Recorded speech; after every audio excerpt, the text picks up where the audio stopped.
Hello guys, I'm Minecraft with Dummies, and today what I have for you is an Obsidian Generator.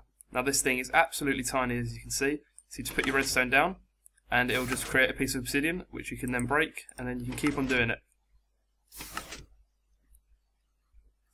So as you can see, it's really simple. You literally just put your redstone down and it just turns it into a block of obsidian, which is quite a well-known glitch, but I think I've made it in a nice compact way. It's one wide, amazingly, and it's really simple to recreate.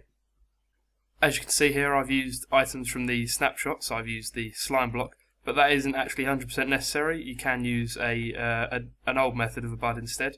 So here it is over here. And it works exactly the same, it's just using different materials. Makes it a little bit bigger, but not really much at all. So to build one of these are all the items you're going to need. So these five items down here are actually just if you want to make the other bud switch, so the older one that doesn't use slime blocks. And these ones are if you want to use the newer one. So you're going to need one sticky piston, a slime block, a redstone block, a dispenser, lava, water, and then redstone's actually for turning into the obsidian. And as I said, alternatively you can use these for the bud switch instead, and if you want to do that you can just copy the bud switch from over here. It's a very simple one. So to start with, you're going to have your area. You're going to knock one block out the floor and put water there in the block behind it, so it flows down into this block, as you can see here. Now what you're going to do is go up a couple of blocks and then put the piston by the side here, so that is directly above the water. And then you're going to put a slime block on top of that and a redstone block here. And this is actually a block update detector, so you can see that is updating perfectly fine. Now where the slime block is, you place a dispenser facing downwards, and it must be a dispenser, not a dropper. You put your lava bucket inside and you're ready to go. You simply put your redstone down and it'll turn it into obsidian for you. I'll repeat again, you can use this design if you don't have the option to use slime blocks. This is literally just a transparent block on top of the sticky piston and then sand or gravel on top of that, and that basically works exactly the same if you've got a power source going into it, and it must be a repeater. So some of you are probably wondering how this works.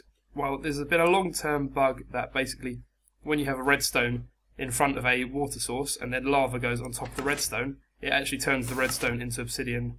And yeah, this is a bug, but if you're okay with using bugs and exploiting them, then this is perfectly fine to use.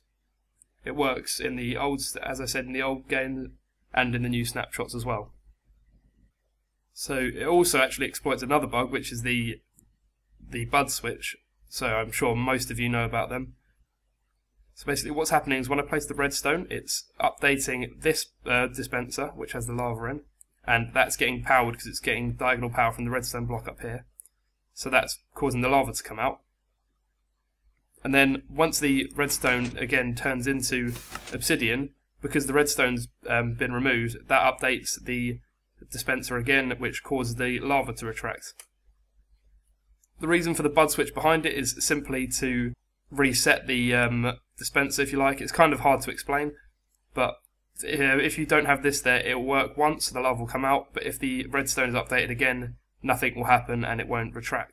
So if I actually do the updates here, this will do nothing and this will do nothing. It's only because redstone is used, redstone's actually updating the dispenser as well. And if you didn't know, redstone actually updates the block above it, so it'll update this block here, which is why it updates the bud and also the dispenser as well. So I hope that made sense relatively well. It's kind of hard to explain and it works on a bunch of bugs, but it does work. And so feel free to make this. It's really, really simple, pretty resource friendly. And so yeah, that is all you need to know. Also, I have a large scale Obsidian Generator that I'll show you in another episode if you guys want to see it. So if you want to see a larger scale one, so it produces like 7 obsidian for every go, then drop a comment below and I'll get on making a video for that. But thank you for watching guys, and I'll see you in the next episode.